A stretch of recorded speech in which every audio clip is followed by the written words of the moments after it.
Good morning, everyone. I took a day off yesterday, didn't I? Didn't feel like it. Just didn't. I have days like that where, what? Just not in the right place. Right? Then one does what? Okay, just wait till, yeah. It happens. Which brings me to something. So we had Father's Day. Happy belated Father's Day to all the fathers out there. Because regardless if you're a good father, an absent father, or whatever, you're still a father. And you can't run away from that. Yeah, you can in the physical. Good luck with that once you pass away.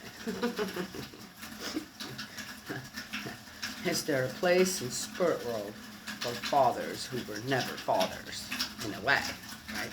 Okay, and taking care of their responsibility. Yeah. So I saw a sermon where a young man, relatively young, considering my age, he talked about Father's Day and acknowledged the ones that didn't have a father in their life in a way. Okay. He wanted to mention that too. I thought about it, going, I could go in there and say, yeah, well, life goes on after death. Yeah. I didn't really have a relationship with my dad, my biological dad, though he was there for about 7 years of my life, more or less, in and out. They were married. My parents were married.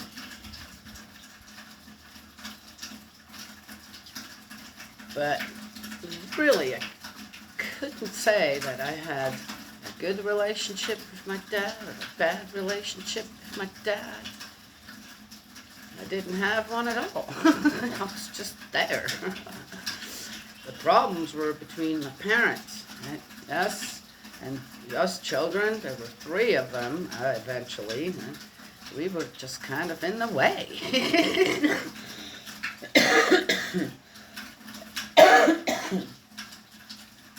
I didn't feel, I saw some things probably a child shouldn't see, but I didn't feel abused by either of my parents. It was just circumstantial stuff that, what are you going to do as a kid? Keep growing up, right? Yes?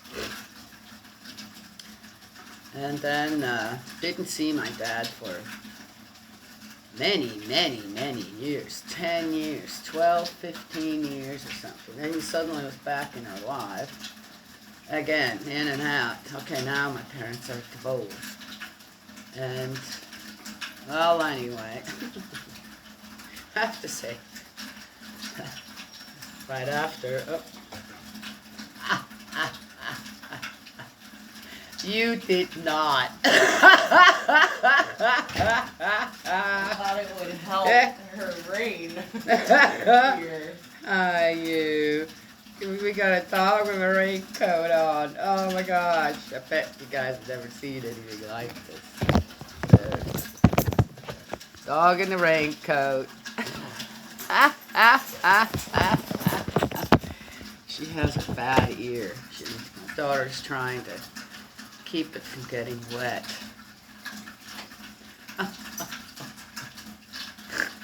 Christina. A good laugh for the morning time.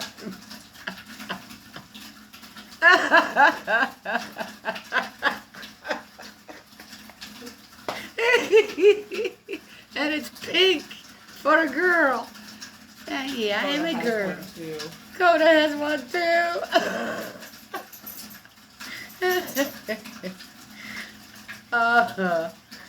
Oh, that's funny.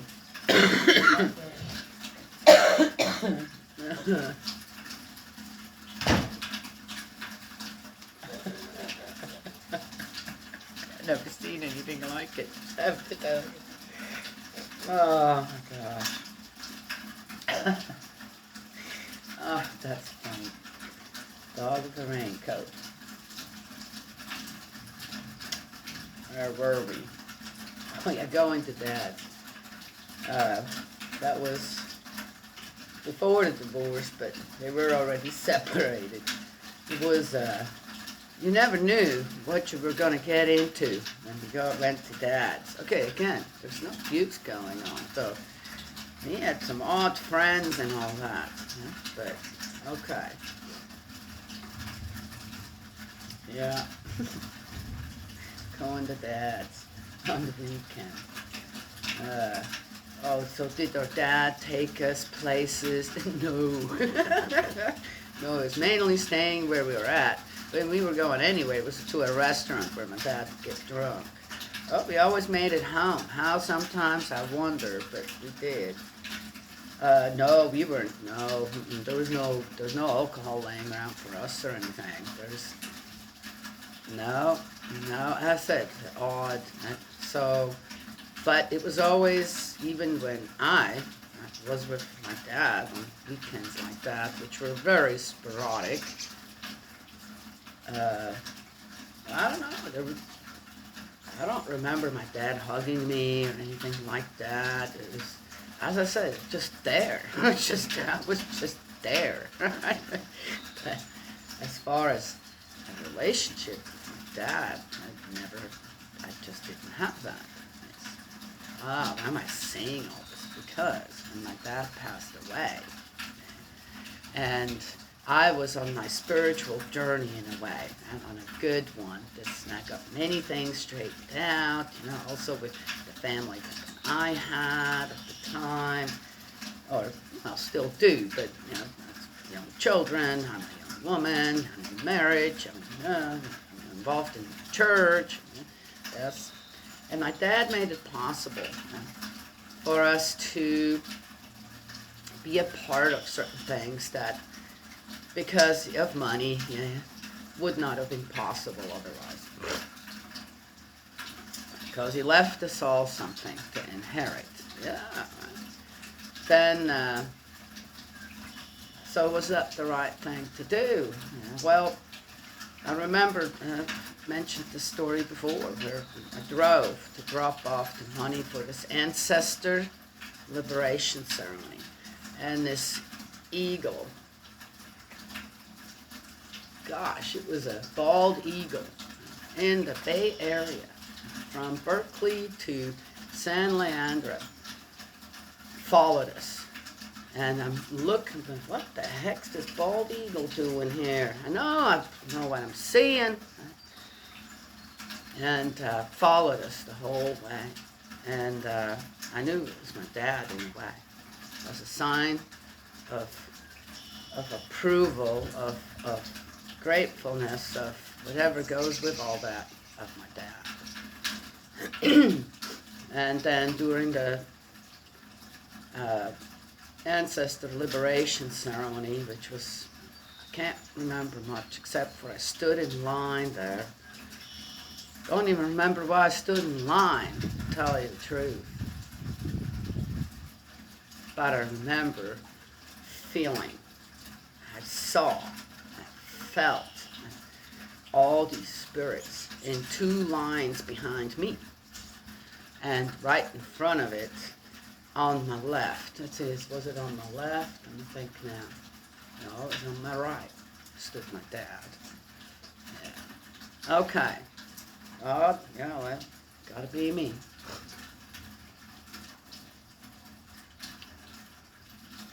If I remember correctly, trying to remember the feelings I had during these ceremonies, one of them was the blessing. Which should have been the greatest one, but it wasn't. It was the Ancestor Liberation Ceremony, where I felt afterwards the most elated. I mean, maybe through that experience, knowing you're doing the right thing. You really are doing the right thing. This is going to help your lineage. It really is. And it was an amazing experience to do that. after that, I felt that I've made peace with my dad. I felt that suddenly I had a dad in my life. Yeah, my dad. Right? Yes. And it went on and on like that, where now I slowly could build a relationship with my father, who was in spirit world. Aha, yeah.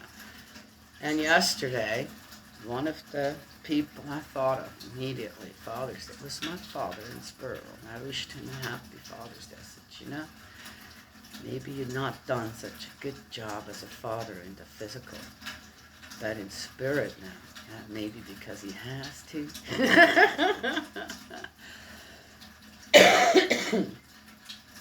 Now I feel like we're working together.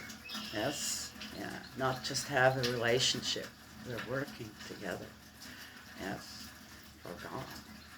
We're both in the service of God. That's nice, isn't it?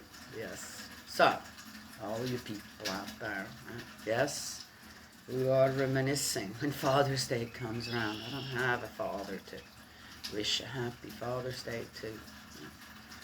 Or not the one, then I think. Maybe your father is waiting. If he has passed away. I can't do anything in the physical about that. But in spirit, yes, okay. So, no, I don't have to feel sorry. God has his own way on how. Why was I born into a family like that? Right? Yeah? Oh, like that. I had a great mother. Have a great mother. But why can't I be born into a family where everything's hunky-dory all the time, or most of the time, where the parents really love their children because they wanted them? Yes? Okay. And then, you know, you have what you need, what you want as a child. Why couldn't I? Why, yeah, there's other things. What came to mind again is there are children who you look at and you go, ooh, that could be a problem down the road. And especially, I'm going to say some obese children. Or they're not even obese, they just got a few extra pounds. People got to remember, when I'm using the example of boys now, when they have a little extra on them, but they're playing, they're doing sports, they're doing this, they got to remember that they grow. Suddenly they have this growth spurt, and they need a little extra. My son didn't have that, but you couldn't put weight on my son. Okay, now there's the other side. And once he started to grow, I mean, really shut up. My son has stretch marks on his back. Yeah. Is that what people want? Keep your kids as skinny as I don't know what, and then suddenly they have a growth spurt and nothing to grow with? Nothing there? So, there is that. Just happened to one of the children that I knew. He was much younger. You know, the parent was constantly saying, I don't know, he's not as trim as other kids, this, that, you know. Now he's shut up, and he's what now? 13, 12, 13? Oh, maybe 14. Gosh, I can't remember now. How old is that one? Oh, gosh, I've known him for so many years. And he shut up. All that baby fat, that's just gone. It's just gone. Wonderful young man, huh? Well, always kind of been. Have to find that in him, though, too. Okay, not going to get into that.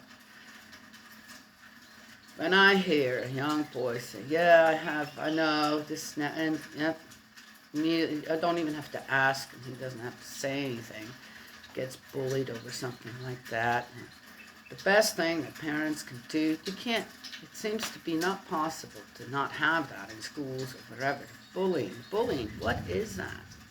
Again, I'm not getting it. Children bullying each other over what? Over a few pounds? Come on now. Eh? Don't say it. And thing is that God designed us, and we're in the way that we are. The families we are in is designed by God. Huh? You think not? Oh, what about the total abuse? Just I explained that already before. Keep cussing and cursing. Some children, not even God can protect. When they're surrounded, or the onslaught of all that foul negativity. Yeah, foul and negative, right? It's difficult to protect from spiritual children like that. That then are the recipient of and abuse is the effect. The cause, there's a cause, and then the effect. Yeah, you can't. How do you stop that? Eh? You don't want it. So you're doing something good, this, not, that's the cause. And the effect of it is you're getting somehow a reward is there suddenly for you waiting. Right? That's a cause and effect. Yeah, you think it just works in the positive like that, huh? Yeah. Well, anyway, I say that. But to let children know and we try to tell them, well, they're just mean children, this and that, we're doing this to you, and you're trying to almost explain to them why these children are like that. Just explain to your children why they are the way they are. Right? Nothing to do with anybody else out there. Right? It has to do with you are the way you are for a reason. We have not come to that reason yet, but there's a reason for that. Done. And again, when you look at your child and say, God, they got that extra few pounds. Remember, they're going to grow. And you want them to grow, and they have that growth spurt. You want them to have a little extra. Okay? Yes? What about it? Well, that's not, I don't know what goes on with some children when it comes to that physically. And again, there may be a reason for that too. A strong boy, I have two strong boys here, okay? Stout, strong boys, 7 years old, that I take care of. You can tell they already have the strength. With the way I am right now, I would be having a hard time beating them at anything. Right? Yes? Don't you want that? These are two stout, strong young lads. Hopefully they'll grow into, from what I've seen, into a couple of strong, stout men who will be able to protect whom? Their women folk and their children. Yes, I like to see that. Okay? So, there's that. And the other thing, as strong as these boys already are, you never know. You never know. Right? If that was not needed to save someone's life. The way that God designed them to be, okay, that's just happened. Is it just always food? Isn't it? No. And even that, as I said, maybe their heaviness, in a way, because they're not just heavy, these guys are strong too, is needed down the road for something. That a skinny little dude, skinny, same size as them, but real skinny, wouldn't be able to do the job. You see? And that goes with everything out there. When it comes down to it, that your children struggle with, right? Or you see they're struggling with, or being told they need to struggle over that. That's mainly what it is. Yes. So,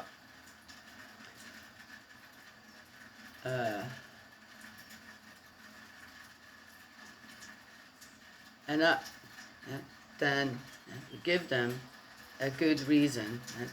And here's the other thing. Some people might come back here with, yeah, but some people are the way they are because of the mother not having taken care of herself, this or that. So is that also God's design? Well, let me tell you something. I found that I've read up on, that children who are born to alcoholic parents, parents with drug addictions, there's a lot of them that are born just fine. A lot of them. And yeah, they may have some problems in the beginning to snap, but again, with the proper care, yeah, okay. Well, even if not, I say I've known children like that. Where you've known, I doubt that you got off the drugs and all that when you had that child. Both parents on heavy-duty drugs. That child came out fine, grew into a beautiful young woman, has her own family now, no drugs, nothing. She the one who took care of the parents as soon as she could. Yeah. Isn't that something? Yeah. So, yes. So why not? If that were true, well, God's going to give it. Well, if that were true, then every child that didn't have the 100% environment in mommy's tummy, then would all have all the same problems, but they don't. Then there's parents who mom does everything possible. I mean, dear me, you couldn't be a better environment for your mom in the way she takes care of herself and the baby. And still, something goes wrong. Something's not quite there with the baby. Something's not right. Yes? So, what did I say? We're all here by the design of God. Don't. Shouldn't be questioned. Yeah, of course, certain things can be taken care of then medically, or great. But again, there's always a reason for everything. Yes? There is. And there too. Yeah. There are just some things in the way they are designed as well. What are you going to do? But when it comes down to it, every child is here by design. Every child. For one reason or another. Always on the side of goodness. The beginning is always on the side of goodness. Regardless. It's a child. A human child. With a physical and a spiritual body. Yes? Okay. Alright. It's raining. Nice. I don't have the water out there. We have one cucumber coming up. I showed it to my little granddaughter yesterday. She said, look, she said, oh, Rosie, what is something great? She said, look, and there's more flowers there. I said, yes, let's hope that's going to be a melon someday. All right, let's get into it. We are talking about our forefathers, aren't we? Here. Okay. We're in Joshua 15.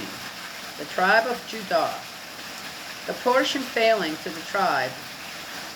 Oh, the portion falling.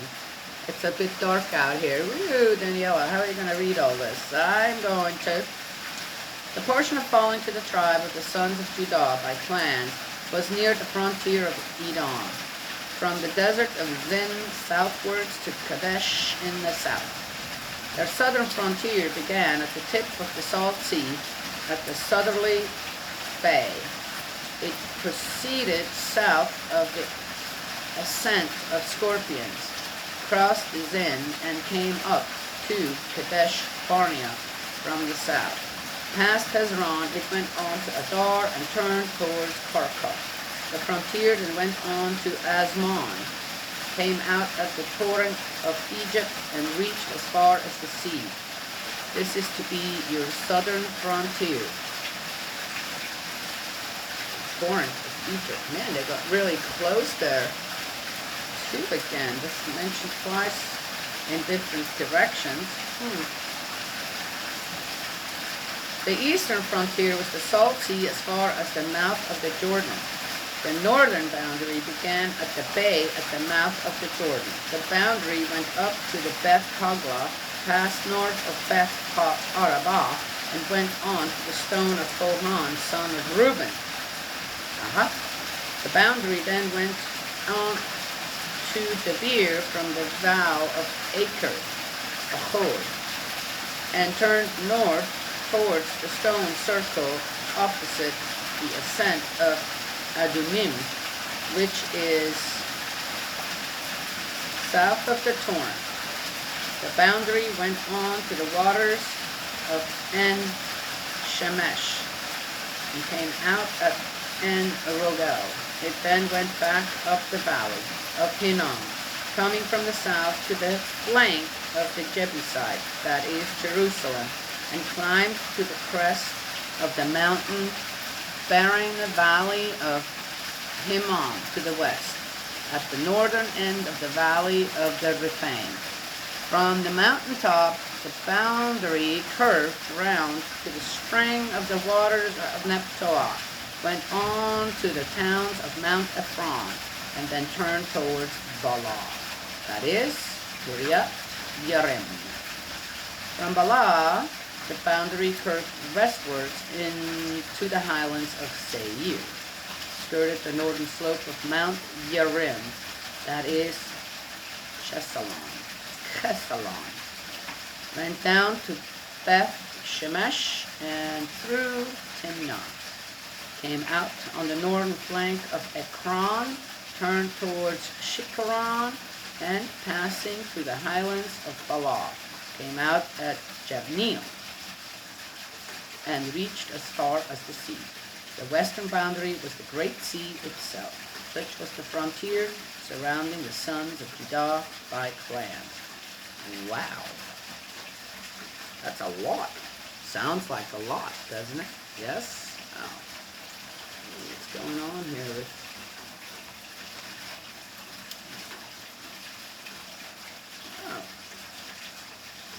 I know, you guys can see that. There's a door open somewhere into another world. Oh, I wonder. We're getting ready to tell me off about yesterday. Give me a good talking to. Okay. The Calebites.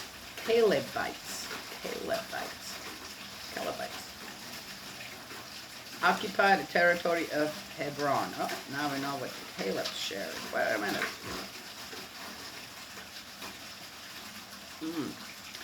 Caleb, son of Jephunneh, was given a share within that of the sons of Judah.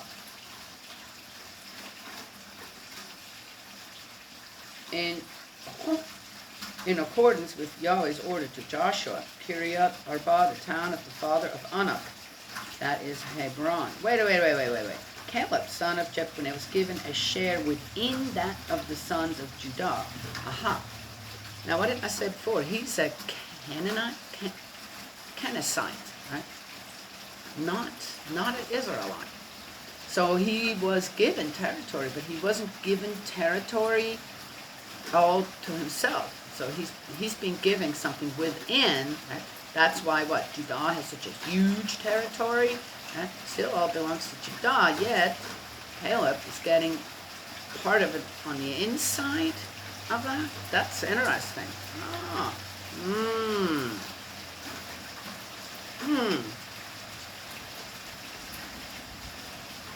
From there he marched on the inhabitants of Debir. Debir in olden days was called... Wait. From there he marched on the inhabitants of Debir. I thought they were already all taken care of. Debir in olden days was called Kiriath Sefer. Caleb then said to the man who attacks and takes Kiriath Sefer, I shall give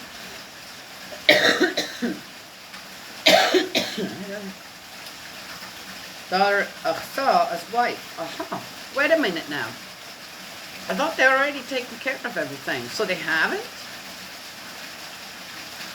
It was all already taken care of. Then the shares were given out. Oh, wait a minute. There were some unconquered lands also to be given out. Right? Oh, I see. So was this part of that? So there's still people there. Caleb says, whoever does it, he's not doing it himself though. And did you notice that? Whoever does it, you can have my wife. Go take care of them people. You can have my daughter, not my wife. You can have my daughter as your wife. Oh, nice. Yes? Hey, let's see what I got to give away. That's so weird one time. The man, the good father, I guess. The man who captured it was Othniel, son of Kenaz, brother of Caleb. Oh, he gave him his daughter Achsah as wife. Brother to Caleb. Cousins marrying each other. Okay. When she arrived, she urged her to ask her father for arable land. Oh, when she arrived, he urged her to ask her father for arable land. But when she alighted from the donkey and Caleb asked her, "What is the matter?" she said to him, "Grant me a blessing, as the land you have given me is the Negev. Give me springs of water too." So Caleb gave her what she wanted, the upper springs and the lower springs. Such was the heritage of the tribe of the sons of Judah by clans. I don't know if you guys are hearing this or not, but I do. What is already going on there? Hey. I wouldn't want a husband like that. He says, "Hey, I want you to go back." Instead of, "Nice to meet you, cool. Let's go together and find out if we can get land from your dad that's a bit more." Right? Yes? Well, like has water on it. Arable. No, he sends her back on her own. Caleb goes, "Yeah, okay." Okay. What if it had said, "No, I already gave him what?" And you. See ya. All right. So he's done the right thing. Caleb did. His daughter gave the son-in-law what he wanted. Right? Hopefully he treated his daughter better. All right. Names of places owned by Judah. I can't help myself. This is so hard. Towns at the extremity of the tribe of the sons of Judah near the frontier of Edom in the Negev. You see, I'm reading through all this and what they all got this, and it doesn't mean a thing to me. None, not at all. Okay, so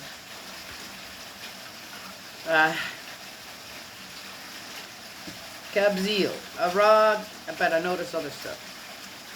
Kabzeel, Arad, Jagur, Kina, Iman, Arior, Kadesh, Hazor, Etnan, Zip, Kalan, Bealat. Oh, these names.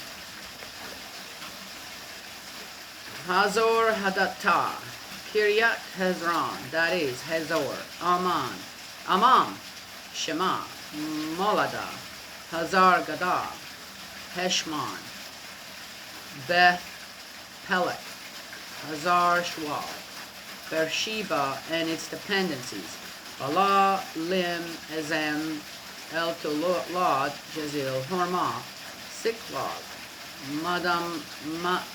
Madmana, Sansana, that was lightning, Lev, Faol, Shilem, Ain, and Rimmon, in all 29 towns with their villages.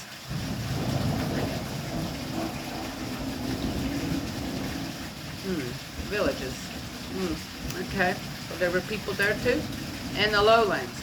Eshtaol, Zorah, Ashna, Sanoah, En-Ganim, Tapua, Enam, Yarmut, Adulam, Soko, Azekah, Jaraim, Aditaim, Ha-Gederah, and Gederothaim, 14 towns with their villages.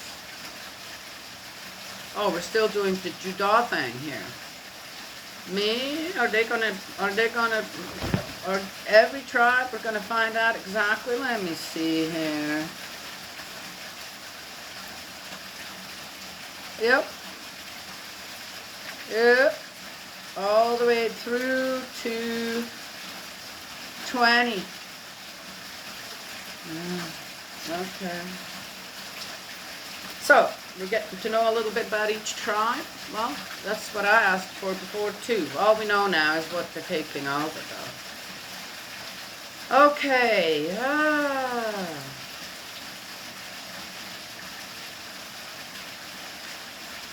Ekron with its dependencies and its villages. From Ekron to the sea, everything to the side of Ashdod with its villages.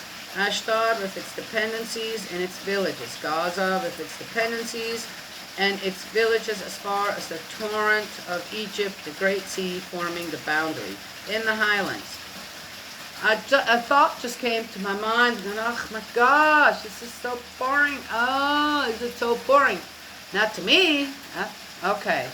I don't know what to do with all this, more or less. But I could see for someone who says, well, let's go and look. And I'm sure, again, they have made maps. Have they really gotten it all right? Just not, maybe. And what did I say in another video? Maybe we need to start with Israel, restoring Israel. Now, how do you do that? We've been given here in the Old Testament where they all were. What did they actually really all do? Were they as bad, bloodthirsty, this and that? Well, if they were, there's a lot of restoring to do here. How do you do that?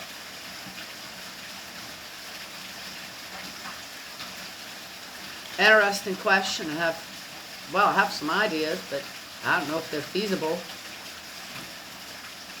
So we're getting to know where their path has all taken them. In a positive way. Was it in a good way? Really, truly, with God. In front, above, and in the back. Or not?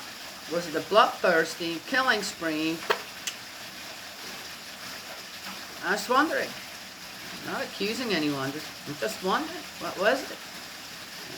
And what problems do we have in this world today still when it comes to the area, that particular area? That would be interesting. So maybe we need to know that. Right? I don't know. Are them towns all still have the same names and stuff? I have no idea. Would be something to go study up on. Well, I'm doing this. I'm going to let someone else do that. I might go and just check it out real quick or something. It's a guy thing. It's not a women thing. To me. In the highlands. Shamir, Yatir, Sukkot, Danah, Kiryat, Sefer, Now, Debir, Anab, Eshtemoa, Anim, Goshen, Holon, and Gilo. 11 towns with their villages. Arab, Duma, Eshan, Yanum, Beth, Tapua.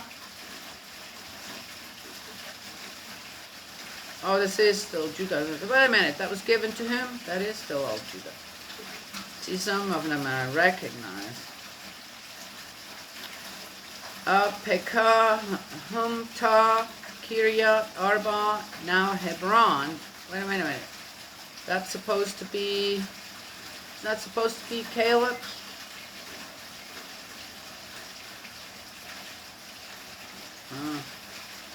I wonder if they got into it. I thought he gave him. Alright, well, whatever.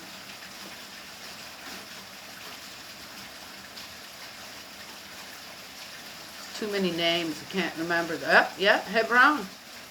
Gave him Hebron as heritage. That was Caleb. But here it's now names of places owned by Judah. Okay, alright. I don't know. Oh, I bet you there was some stuff going on after all that. Hey, wait a minute, that's mine. No, that's mine. Well, don't know. Now Hebron and Zior, 9 towns with their villages. Oh, it was Kiryat Arba, now Hebron. Oh, they renamed something? Maon, Carmel, Sith, Utah, Yezreel, Kodion, Zanoah, Haikain, Gibeah, and Timnah, 10 towns with their villages. 10 towns with their villages. See, I wondered about that before too. They did have, outside of the towns, just like we do now, villages and stuff. Halhul, Beth Zur, Gedor, Marat, Beth Anat, and Edtekon, 6 towns with their villages. Tekoa, Ephrathah, now Bethlehem. Oh, Oh.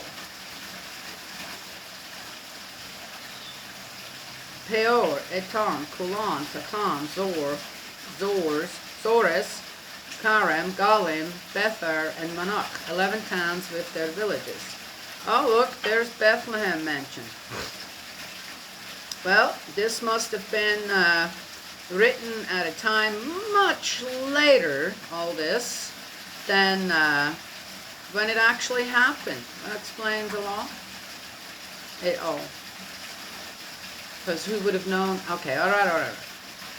Kiriath Baal, that is Kiriath, Yerim, and Rabbah, 2 towns with their villages. In the desert, Bethar, Rabbah, Midin, Sekakah, Nipshan, Salt Town, and En-Gedi, 6 towns with their villages. Then how did they know all this actually?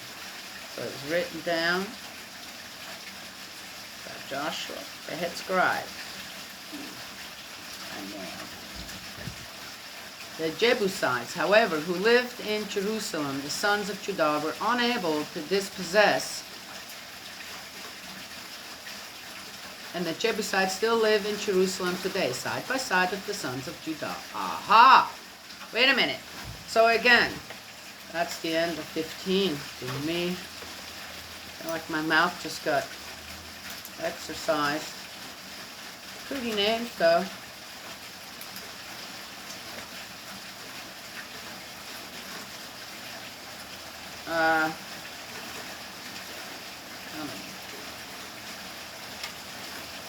So, sounds to me like unconquered lands,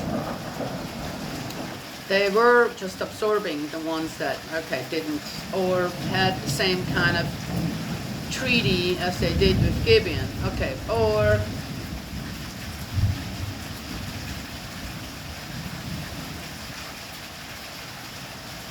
Or again, now, I thought that Yahweh, God, told Joshua to tell the people, I'm going to go ahead, all these other things, I'm going to go ahead and dispossess these towns and all. Right? I'm going to go and figure it all out for you, so when you come through, you don't have to worry about any of it. But that doesn't sound like it's true in some instances. Right? Yes?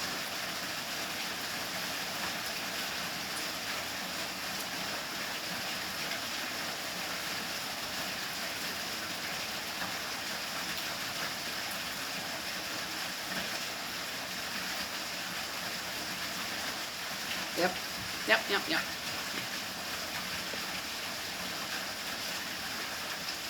So again, one wonders. But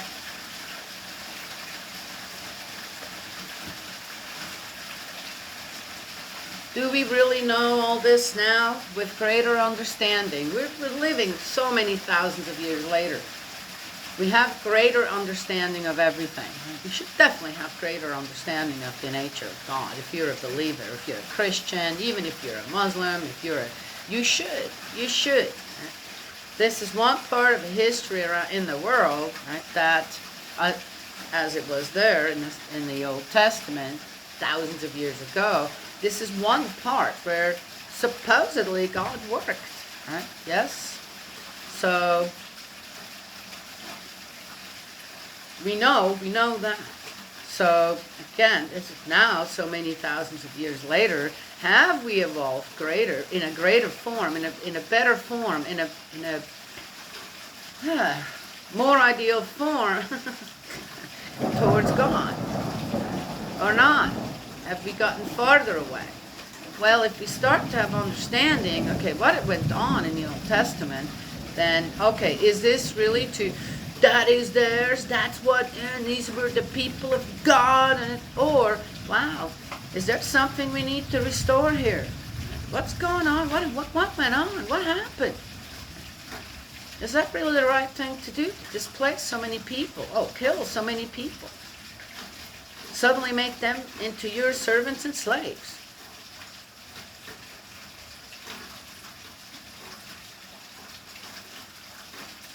Just asking.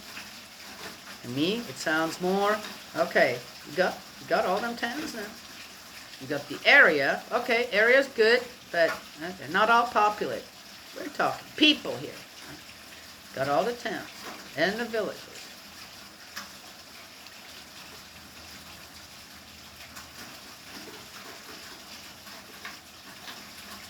There's an interesting story of true father, Reverend Sun Myung Moon. That's not his real name, by the way. I don't know why he changed his name. I have no idea. Maybe to protect his family, because, man, he was being a Christian, talking the way he did about God. Not just that, but completely new kind of thing came up with. So nobody liked him, right? Not the non-Christians and not the Christians, and everybody wanted to kill him, more or less, especially the communists. Well, anyway, one person, I find that interesting again, just one person causing such distress that you gotta kill him for nothing more than what? Oh, he's preaching about God? Okay. Oh, reminds me of what? Jesus? Well, anyway, he lived to be into his 90s. They weren't successful. But there's a story. He was born in North Korea. And then he was also put in a fertilizer camp. Not a pretty place in North Korea. Not like the prisons we have here. And he was there for almost, 3 years? Life expectancy, 6 months. I guess he made some friends. And went back to South Korea, but once the Korean War and the liberation happened there for some people, I guess, till they made some kind of a deal. They should have never done that. Well, anyway, it is. All right, I could say more, but I'm not going to. How I see it, right?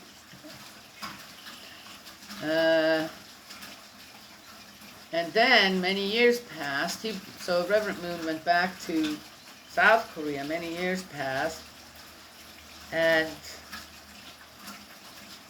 I guess when you have an important mission like he did, and kind of, okay, new territory again to explore.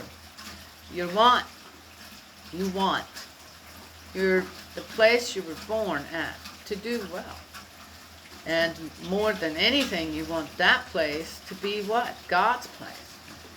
So then so after the Korean War, so there was the North and South division, and you couldn't go to North Korea, really. But that's where his family was still at. I'm sure his parents had passed away, this, that. And that was his birthplace, homeland, in a way. All of South Korea, North Korea, it's all one. They can divide it, still all one. Right? But people on both sides, they're relatives. It's such a silly thing. What are politicians thinking and leaders that you can just separate people like that? Well, they did. Well, did you? Huh? Did you really? Did you sear all the memories out of people's minds, too? Such a silly thing to do. I cannot believe leaders do stuff like that around the world. Separate for their own gain. For nothing but their own gain. Not a better place to live. All right, for their people. So Reverend Moon, true father, he, I guess, established somehow how that came to be, the miraculous thing. He was, I don't know if he was invited or if he invited himself to see Kim Il-sung at the time, right? The father of the guy that's in power now, which I keep forgetting that guy's name, which means, oh, maybe people that they're not mentioned in the Bible are not that important. That never will be. Oh, Daniela. Okay, all right. Anywho, so before he goes there, Kim Il-sung, he fixes up the village that he was born in, Reverend Moon was born in. Makes it not looking nice, this, that.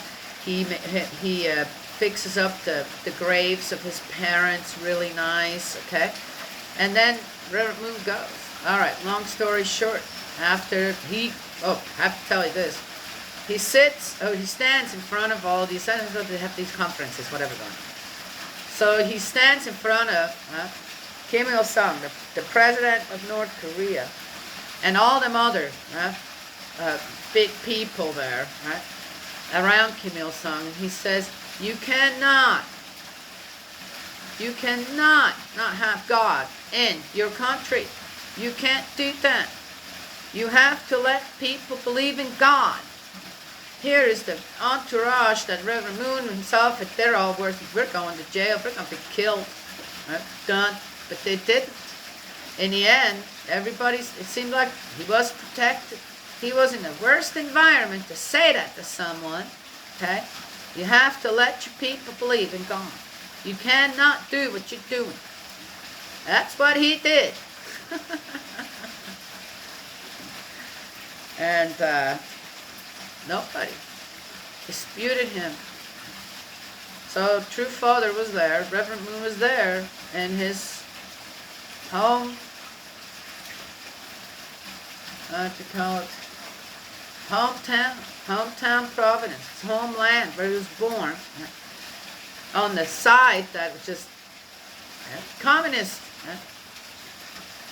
And he was preaching about God to the highest of the highest there, if you want to call them that. Beware, okay. And everybody got scared around him. That was with him, right?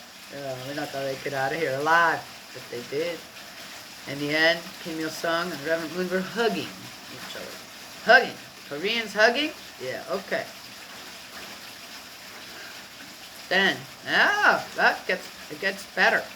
Then when he got back home, right, around the world, it started to make the news, and guess what? Now everybody thought Reverend Moon was a communist. Yeah, all right.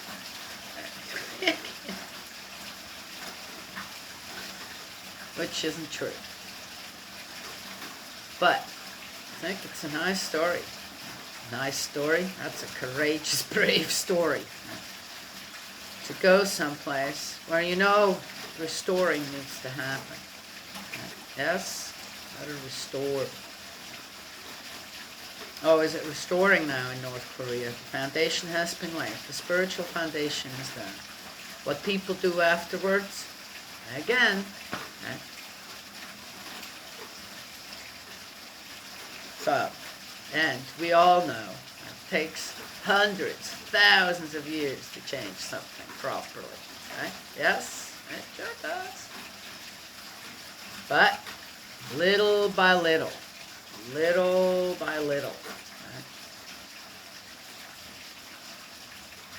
things get restored. That's a beautiful story of restoration to me.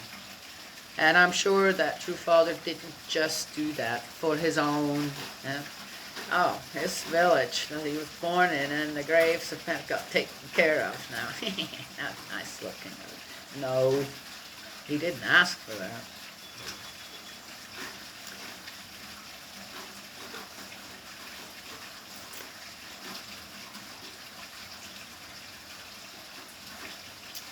I think he just knew that he needed to do something before he passed away. So again, foundation is laid. Yes? Even if it's more or less in spirit. But this bravery should really tell people something on who he actually was. Yes? Just as Jesus' bravery in many ways. Anywho, so they're not the same. They're two different people. Jesus did say, someone will come, walk in my footsteps. Yes? He didn't say he's going to come himself. Well, anyway, so there, Reverend Moon. I don't know why he had to change his name. No idea. But he did. Then went back and started the restoration process of the place, and a place he suffered greatly. He did. as he got older. I said, 3 years in a fertilizer camp? Holy cow. I know.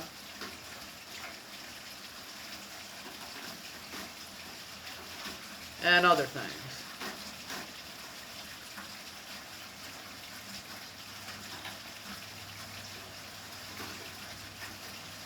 So I guess,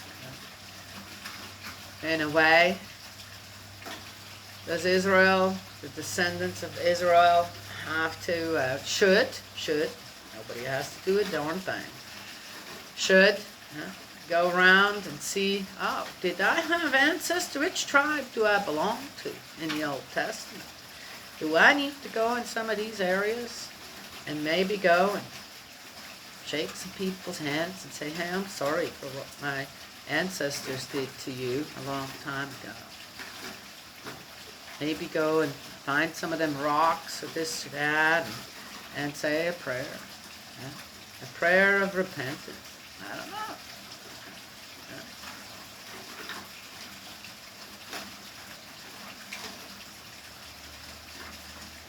Maybe Father's story reminds us on how, if we go with the proper heart tonight,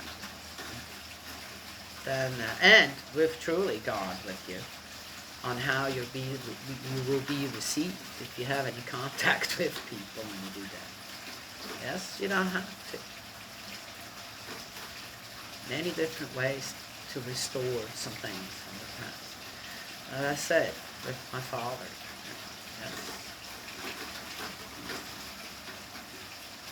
All right, that's all I have to share this morning. I gotta get going here. I only have the little one right now, and then the one boy. I'm probably going to hear again, I'm bored out of my mind.